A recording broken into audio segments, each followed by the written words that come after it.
Hi, இன்றைக்கி டக்குன்னு செய்கிற மாதிரி ஒரு குருமா ரெசிபி பார்க்கலாமா? ஒரு மிக்ஸி ஜார் எடுத்து வச்சுக்கோங்க. அதில் 3 பெரிய வெங்காயம், 2 சின்ன தக்காளி எடுத்து போட்டு, அதுக்கப்புறம் 2 ஸ்பூன் தேங்காய், அதாவது ஒரு கைப்பிடி அளவு போட்டுக்கோங்க. 2 ஸ்பூன் சோம்பு, 2 ஸ்பூன் பொட்டுக்கடலை, ஒரே ஒரு பச்சை மிளகா காரத்துக்காக எடுத்து போட்டு எல்லாம் ஃபைன் பேஸ்ட்டாக அரைச்சி எடுத்து வச்சுக்கோங்க.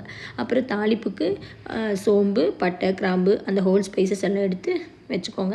அதுக்கப்புறம் ஒரு குக்கரை வந்து அடுப்பில் ஏற்றிட்டு 2 ஸ்பூன் கடலெண்ணெய் ஊற்றி இந்த எடுத்து வச்ச ஸ்பைசஸ் ஃபுல்லாக அதில் போட்டு நல்லா பொரிய விட்டதுக்கப்புறம் கொஞ்சமாக ஒரு கைப்பிடி வெங்காயம் எடுத்து போட்டு நல்லா வதக்கி எடுத்துக்கோங்க.